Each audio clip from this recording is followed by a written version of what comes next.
Namaste, welcome to Khadri News.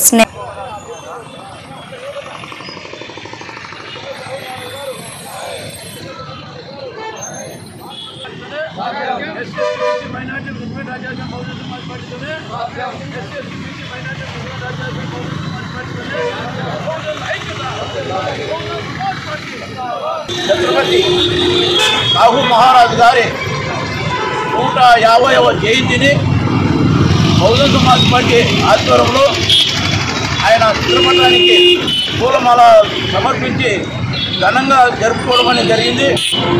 మరి ఈ సందర్భంగా బహుజన సమాజానికి ప్రజలందరికీ ఆయన జన్మదిన సందర్భంగా శుభాకాంక్షలు తెలియజేసుకుంటున్నాం. ఛత్రపతి సాహూ మహారాజు గారి గురించి మనము తెలుసుకోవాల్సిన అవసరం దండిగా ఉంది. ఆయన ఆశయాలు లక్ష్యాలు మనం తీసుకోవాల్సిన అవసరం ఉంది. ఎందుకంటే ఈ దేశంలో మొట్టమొదటి రిజర్వేషన్ల ఉద్యమం పితామహుడు ఎవడంటే మన ఛత్రపతి సాహూ మహారాజు గారే. ఆయన రిజర్వేషన్లకు ఆద్యుడు. ఈ దేశంలో రిజర్వేషన్లు 15 వర్గాలు సమాజంలో ఎదిగి రావాలంటే రిజర్వేషన్లో చేరడమనే విధంగా ఆయన ఆ రోజుల్లో ఆయన పరిపాలన ఉండగానే 1902 జూలై 26వ తారీఖున 50% శూద్రులకు అతిశూద్రులకు రిజర్వేషన్లో ఆ రోజు కల్పించడం అనేది జరిగింది. మరి ఆయన ఆశయం ఎంత అమోఘమైనదో ఎంత ఉన్నతమైనదో మనం అందరం గమనించుకోవాల్సిన అవసరం ఉంది. ఎందుకంటే ఆయన ఆశయాన్ని మన తర్వాత వచ్చినటువంటి బాబాసాహెబ్ అంబేద్కర్ గారు కొనసాగించడం, మరి అదేవిధంగా మహాత్మా జ్యోతిరావు ఫూలే గారి స్థాపించినటువంటి సత్యశోధ సమాజాన్ని కూడా మన సాహూ మహారాజు గారు దాన్ని కొనసాగించి ముందుకు తీసుకోవడం జరిగింది. వీటన్నింటినీ వేరేది వేసుకొని వీటన్నింటినీ ఆలోచన చేసి మాన్యశ్రీ కాంశీరామ్ గారు వాళ్ళ ఆశయాల లక్ష్యాలను ముందుకు తీసుకొని బహుజన సమాజ్ పార్టీ ఏర్పాటు చేసి ఈరోజు ఈ దేశంలో ఒక ప్రముఖమైన జాతీయ పార్టీలో 3వదిగా ఉండడం అనేది జరుగుతుంది. మరి ఈరోజు మనం గమనిస్తే మనని ఎన్నికలు జరిగాయి. మరి నిన్న గౌరవ ముఖ్యమంత్రి చంద్రబాబు నాయుడు గారు ఆయన మాట్లాడుతూ మంత్రివర్గంలో 24 మందిని ఏర్పాటు చేస్తే అందులో 8 మందిని బీసీలకు ఇచ్చినాం. ఇది చరిత్ర అంటున్నారు. ఇది ఎక్కడ చరిత్ర ఏముందో అర్థమే కాదు. అది ఈ మంత్రివర్గంలో కమ్మ సమాజ వర్గం జనాభా 3% ఉంటే వాళ్ళకు 5.5 మంత్రి పదవులు ఉన్నాయి. బీసీలు 56% ఉంటే 8 మంది మంత్రి పదవులు. ఇది చరిత్ర అంటున్నారు. ఇది ఎక్కడ దుర్మార్గమో ఇది ఎక్కడ న్యాయమో ఈ బహుజనులు ఈ బీసీలు ఒక్కసారి ఆలోచన చేయాల్సినటువంటి అవసరం ఉంది. అంటే చెప్పిందే చెప్పుకుంటా మా పార్టీ బీసీలు అని చెప్పి నువ్వు కూడా తమ్ముళ్ళకు అవతరణ చేసుకోవడం అనేది ఇది ఎంతవరకు సమంజసం? మా బీసీలో ఒక్కసారి ఆలోచన చేయాల్సిన అవసరం ఉంది. మరి అదేవిధంగా మన మాజీ ముఖ్యమంత్రి మాజీ ముఖ్యమంత్రి వైఎస్ జగన్మోహన్ రెడ్డి గారు ఎప్పుడూ కూడా నా ఎస్సీలు నా ఎస్టీలు నా బీసీలు నా మైనార్టీలు అని చెప్తున్నటువంటి ఈయన ఈరోజు 4 పార్లమెంటు సభ్యులు ఉంటే ఆ 4 పార్లమెంటు సభ్యులు లోక్సభ స్పీకర్ ఎన్నిక జరుగుతూ ఉంటే ఒక ప్రతిపక్షంగా నిలబడినటువంటి దళిత వ్యక్తి సురేష్ ఆయనకు మద్దతు ఇవ్వకుండా ఈరోజు బీజేపీ పార్టీకి సంబంధించిన వ్యక్తికి మద్దతు ఇవ్వడం అంటే ఈయనకు ఏ విధమైనటువంటి ఎస్సీ ఎస్టీ బీసీ మైనార్టీల మీద ప్రేమ ఉందో ఈ బహుజనులు అందరూ ఆలోచన చేయాలా. నిజంగా నువ్వు ఓడిపోయినావు, మరి నువ్వు ఎవరికే వల్ల పాలకొత్యంలో ఉండేవాళ్ళక ప్రతిపక్షంలో ఉండేవాళ్ళక ముఖ్యంగా నువ్వు నా ఎస్సీ నా బీసీ నా మైనార్టీ నమ్ము చెప్పుకుంటాడు కదా. మరి దీన్ని ఎందుకు ఎట్లా ఏ విధంగా నువ్వు దళిత వ్యక్తి అయినట్టు సురేష్ గారికి మద్దతు ఇవ్వకుండా మరి వేరే వాళ్ళకి ఎట్టిస్తావు అంటే ఇక్కడ వాళ్ళ స్వార్థ ప్రయోజనాలే వాళ్ళ కుల ప్రయోజనాలే వాళ్ళ విషయాలు వాళ్ళ సంబంధించిన విషయాలే అక్కడ చంద్రబాబు నాయుడు గారు కానీ ఇక్కడ జగన్మోహన్ రెడ్డి గారు కానీ వాళ్ళ కుల ప్రయోజనాల కోసమే ఈ పార్టీలు పెట్టుకున్నారనే విషయం ఈ ఎస్టీ బీసీ మైనార్టీలు తెలుసుకోవాల్సిన అవసరం ఎంతైనా ఉంది. ఏదైతే ఈ దేశంలో దాదాపు అనేకమైనటువంటి రుగ్మతలు మనువాదం పేటలుతున్నటువంటి పరిస్థితులు దీనంతా కూడా గ్రహించి ఆనాడే ఛత్రపతి శివాజీ గారి నుండి ఆ యొక్క అంశాన్ని పుణికి పుచ్చుకొని ఆ యొక్క వారసుడుగా సాహూ మహారాజ్ గారు రిజర్వేషన్లో ఆరంభించినటువంటి వ్యక్తి. మరి అటువంటి వ్యక్తి ఆ వ్యక్తి యొక్క అనుసంధానం, ఆ వ్యక్తి యొక్క ఆశయాన్ని కొనసాగించినటువంటి వ్యక్తి ఎవరు ఉన్నారంటే ఈ భారతదేశ జాతిపిత మన బాబాసాహెబ్ అంబేద్కర్ గారు. మరి బాబాసాహెబ్ అంబేద్కర్ గారు ఈరోజు రాజ్యాంగము ప్రతి ఒక్కరికి సమానత్వం ఉండాలని రాసినటువంటి పరిస్థితులు. మరి ఈ యొక్క మన రాజ్యాంగాన్ని మార్చాలని చూసినటువంటి అనువాద పార్టీలు ఉన్నటువంటి మన భారతదేశంలో మరి ఈ మధ్య జరిగినటువంటి ఎన్నికల్లో చెప్పపెట్టుగా అర్థమైంది రాజ్యాంగం జోలికి వస్తే ఏమవుతాయో. మరి ఇదే రాజ్యాంగాన్ని గౌరవ ప్రధాని నరేంద్ర మోడీ గారు తల మీద పెట్టుకొని నమస్కారం చేసి ప్రమాణ స్వీకారం చేస్తున్నారు. అయ్యా, ఇంతకుముందు ఏమైంది? నువ్వు బీసీ అంటున్నావు కదా, రాజ్యాంగాన్ని మార్చాలి అని చూశారు కదా, దానికి అనేక నల్ల చట్టాలు తెచ్చారు కదా. మరి దీన్ని ఒత్తాసు పాడి ఈ రాష్ట్రంలో గతంలో చూసుకుంటే ఎస్సీ ఎస్టీ బీసీ మైనార్టీల మీద అనేక దాడులు, హత్యలు, అత్యాచారాలు గత ప్రభుత్వంలో జగన్మోహన్ రెడ్డి గారి యొక్క ప్రభుత్వంలో. మరి జగన్మోహన్ రెడ్డి గారు కూడా నా ఎస్టీలు, నా ఎస్టీలు, నా బీసీలు, నా మైనార్టీలు అని చెప్పుకుంటూ సంక్షేమ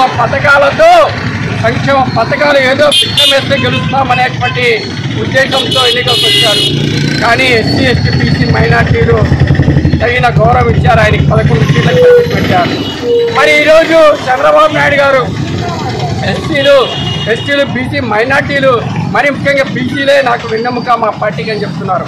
అయ్యా చంద్రబాబు నాయుడు గారు, గౌరవ ముఖ్యమంత్రి గారు, మీకు శుభాకాంక్షలు తెలుపుతూనే ఈ రాష్ట్రంలో 50% బీసీల కంటే దాదాపు 12 మంది మా యొక్క మంత్రివర్గంలో మా బీసీలకు చోటు ఇవ్వాల్సినటువంటి అవసరం ఉంది.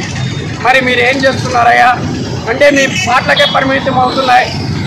టీడీపీ పార్టీ కావచ్చు, వైసీపీ పార్టీ కావచ్చు, ఇక్కడైనా బహుజనం మేల్కోవాల్సినటువంటి అవసరం ఉంది.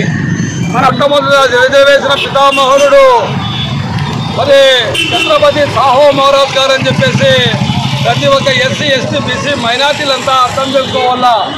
ఎందుకంటే 1902లోనే మరి ఆయన రాజరికంలో రాజుగా ఉన్నటువంటి సందర్భంలోనే మరి రిజర్వేషను మరి శూద్రులకు అతిశూద్రులకు 50% రిజర్వేషన్ కావాలని చెప్పేసి ఆ రోజుల్లోనే ప్రవేశపెట్టినటువంటి మహనీయుడు. తర్వాత మహాత్మా జ్యోతిరావు పూలే గారి యొక్క సత్యశోక సమాజానికి కృషి చేసినటువంటి మహనీయుడు. మరి మనకు ఒకసారి డాక్టర్ బిఆర్ అంబేద్కర్ గారు ఓటు హక్కు కల్పించారు. మరి ఆ ఓటు హక్కుతోనే ఈరోజు ఎస్సీ ఎస్టీ బీసీ మైనార్టీలంతా ఈరోజు రిజర్వేషన్ల ప్రకారము మరి ఎమ్మెల్యేలుగా ఎంపీలుగా మరి బీసీలలో ఎంపీలుగా ఉన్నామంటే ఈరోజు వాళ్ళు చేసినటువంటి విధానం అనేది ప్రతి ఒక్క ఎస్సీ మైనార్టీలంతా అర్థం చేసుకోండి. మరి 24 మంది మంత్రివర్గంలో మంత్రులకు స్థానం కల్పిస్తే మరి మనకు 12% రావాలా, 12 మంది మంత్రులు ఉండాలా. మరి 50% అంటే 12 మంది ఉండాలా. 8 మంది ఇచ్చే మరి చంద్రబాబు నాయుడు గారు మరి ఆనందపడుతూ ఉన్నారు. ఒకసారి బీసీలారా ఎస్టీలారా ఆలోచన చేయండి. ఎందుకు మనము ఈ పార్టీలకు ఓట్లేస్తున్నాము? మరి ఓట్ల మనమే, సీట్లు వాళ్ళవి, రాజ్యాధికారము వాళ్ళదే. మరి ఓట్లేసే యంత్రాలుగానే మనం ఉండాము. కాబట్టి ఇప్పటికైనా ఎస్సీ ఎస్టీ బీసీ మైనార్టీలకు నిజమైన రాజ్యాధికారం కావాలంటే ఒక బహుజన్ సమాజ్ పార్టీతోనే సాధ్యమవుతుంది. కాబట్టి ఇప్పటికైనా సేవా కులాలు, ఉంటి కులాలు, సంచార జాతి కులాలకు రాజ్యాధికారం రావాలంటే ఒక బహుజన్ సమాజ్ పార్టీతోనే అవుతుంది. छत्रपति साहू महाराज, बहुत सारे लोगों को मालूम नहीं है कि ये छत्रपति साहू महाराज कौन है, मालूम नहीं है। आज की सियासत के लोगों ने ऐसा माहौल बनाया, सब कुछ हमें बनाए, पहले वालों का नाम मिटा दिए। आज के पूर्व 150 साल के पहले जिनका नाम मैं लेता हूँ वो छत्रपति साहू महाराज हैं, जिन्होंने रिजर्वेशन के लिए पहली दफा हुकूमत से लड़कर कामयाबी हासिल की। उन्हीं का नाम छत्रपति साहू महाराज है। आज के 150 साल पहले इन्होंने जो कदम उठाया था रिजर्वेशन के बारे में, उसके बाद बाबा साहेब अम्बेडकर इनके नारे पर इंसान को इंसानियत का हक दिलाया। अगर वो ना दिलाते, न जाने आज के लोग जो बड़े लीडर मैं कहलाते हैं ये कहाँ के थे।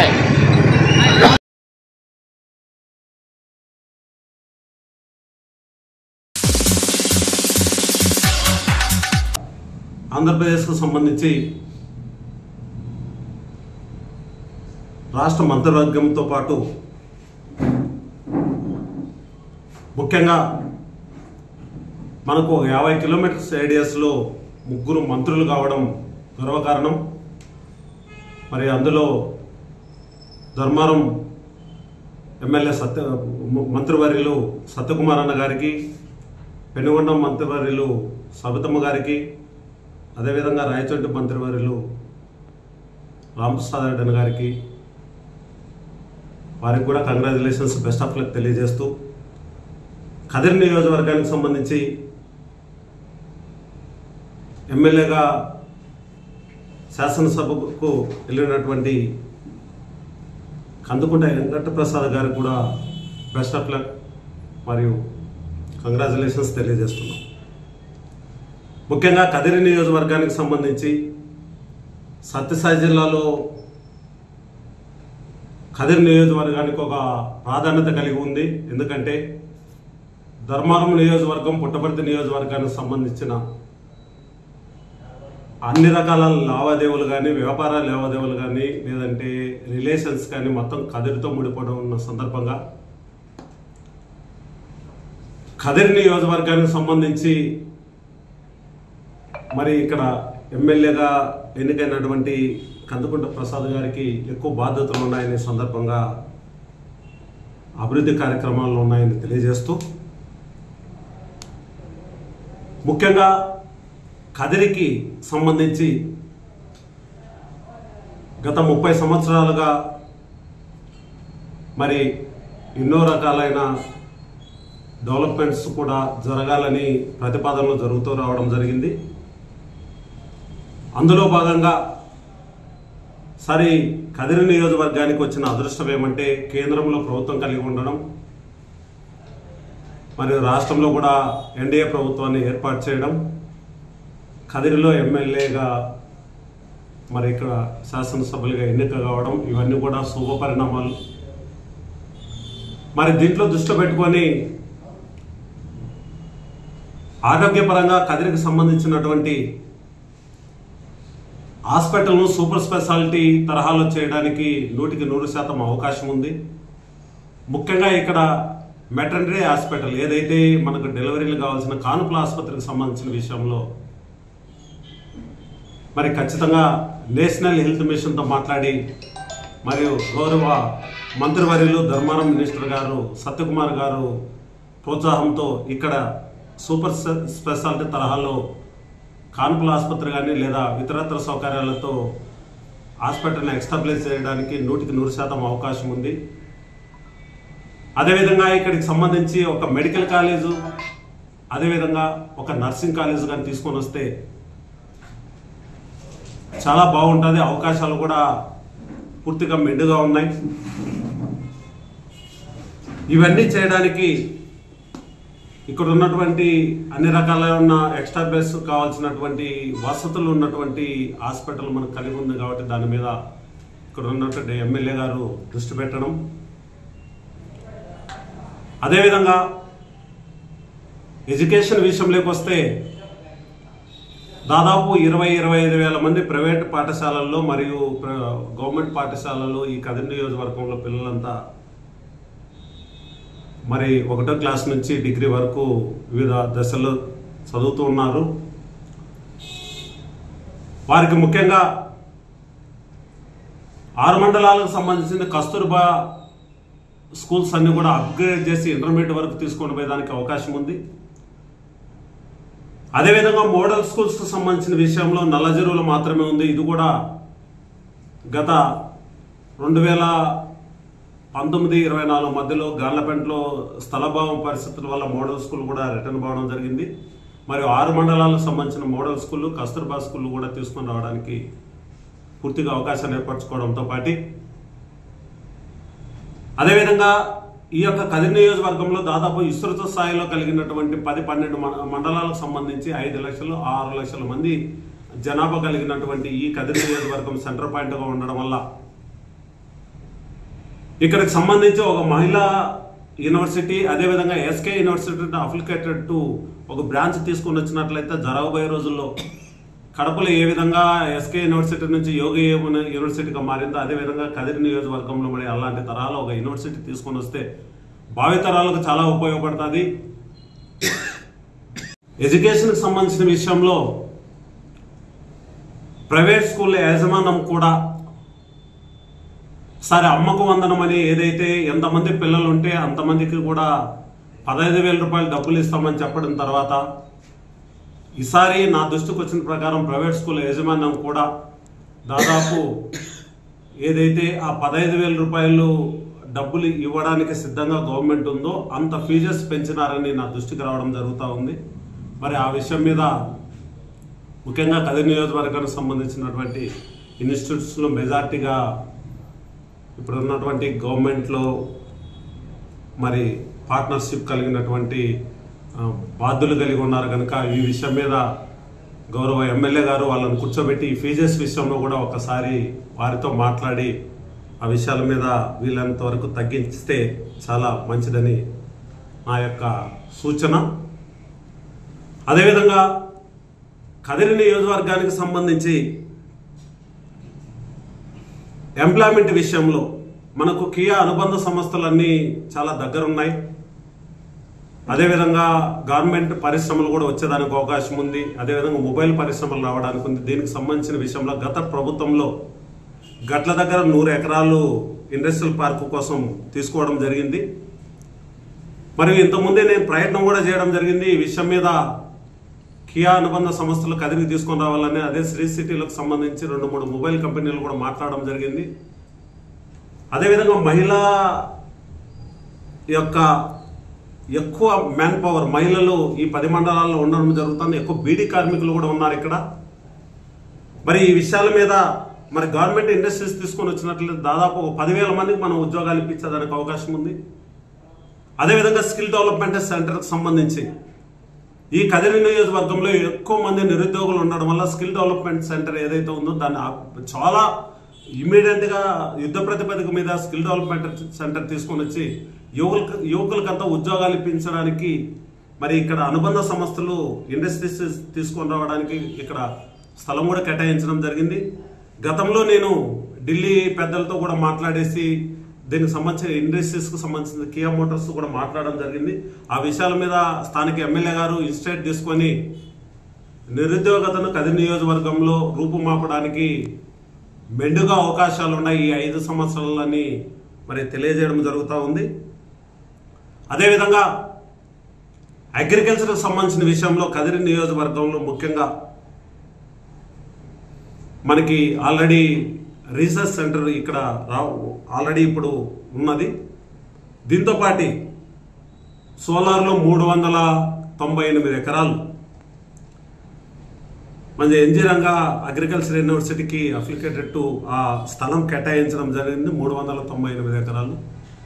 అప్పుడు ఉన్నటువంటి అగ్రికల్చర్ ఆఫీసర్ ఇక్కడ ఉన్నటువంటి నాయక్ గారు, తర్వాత అక్కడ సోలార్లో ఉన్నటువంటి కొంతమంది ఆ యొక్క పరిశ్రమవేత్తలు, అదేవిధంగా అక్కడ ఉన్న ఎంఆర్ఓ ఆఫీసు వీళ్ళంతా కలిసి నాణ్యమైన అంటే ఏదైతే యూనివర్సిటీకి అవసరమైన భూమి కావాలో ఆ భూమి కాకుండా అక్కడ ఉన్నటువంటి ఎలిగిల్లు ప్రాజెక్టులో మునకడి భూమి అంతా ఇవ్వడం జరిగిందని నా దృష్టికి రావడం జరిగింది.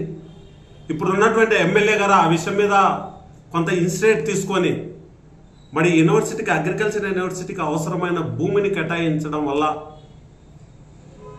మరి రేపొద్దునే మనకి ఇక్కడ సంబంధించినటువంటి దాదాపు ఎంతోమంది పిల్లలకు మనం ఆ యూనివర్సిటీ స్థాపించడం వల్ల ఇక్కడ ఉన్నటువంటి రైతులకు వారి నుంచి ఎక్కువ సేవలు తీసుకోవడానికి అవకాశం ఉంది. మరి సత్యసాయి జిల్లా ఏర్పడిన తర్వాత కృషి విజ్ఞాన కేంద్రాలు అంటే దాదాపు దానికి సంబంధించిన విషయంలో ఇప్పుడు కళ్యాణదుర్గలో ఒకటి, అనంతపూర్లో 2 ఉన్నాయి. ప్రతి జిల్లాకు ఒకటి ఉండాల.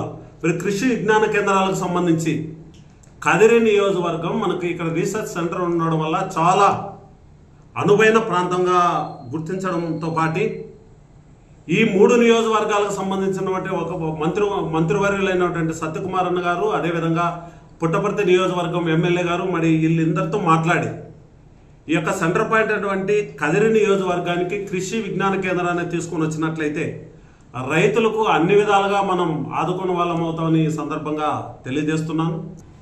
ఇప్పుడు ఉన్నటువంటి ఎమ్మెల్యేకి ఒక గోల్డెన్ ఆపర్చునిటీ, ప్రజలకు మంచి చేయడానికి అవకాశం ఉన్నటువంటి FPOs ప్రతి మండలానికి కూడా ఫార్మర్ ప్రొడ్యూసర్ ఆర్గనైజేషన్స్ రూపంలో దాదాపు 2,000-2,500 మందిని మనం రైతులు తీసుకొని సంబంధించినటువంటి మెషనరీస్, సంబంధించినటువంటి కోల్డ్ స్టోరేజ్లు, సంబంధించినటువంటి ప్రాసెసింగ్ యూనిట్లన్నీ తీసుకొని రావడానికి అవకాశం ఉంది కనుక ఆ విషయం మీద రైతులకు ఉపయోగపడే విధంగా చేయాలని సందర్భంగా నేను తెలియజేస్తున్నాను.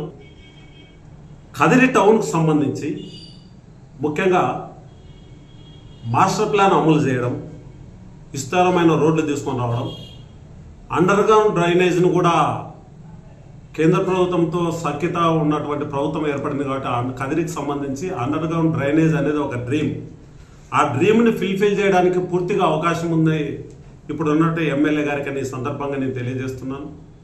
అదేవిధంగా ఓపెన్ పార్కులు ఎక్కడెక్కడ ఉన్నాయో వాటిని అన్ని గుర్తించేసి వాటి గురించి మాట్లాడడం,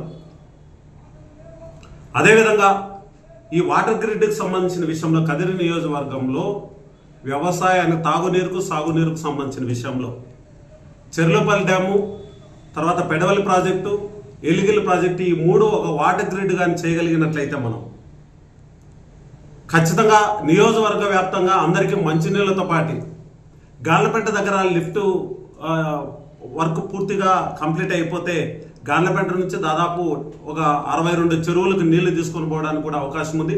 ఆల్రెడీ ఇది ఇంతకుముందు ఉన్నటువంటి ఎమ్మెల్యే గారు 100 కోట్లు శాంక్షన్ చేయడం జరిగింది. శాంక్షన్ ఆర్డర్స్ కూడా కంప్లీట్ అయినాయని చెప్పడం జరుగుతూ ఉంది. కనుక ఈ విషయాల మీద కూడా దృష్టి పెట్టాలని నేను ఇప్పుడు ఉన్నటువంటి ఎమ్మెల్యే గారికి తెలియజేస్తున్నాను. ఇదే ఇప్పటివరకు అప్డేట్స్, మరిన్ని అప్డేట్స్ కోసం చూస్తున్నానండి ఖాద్రి న్యూస్.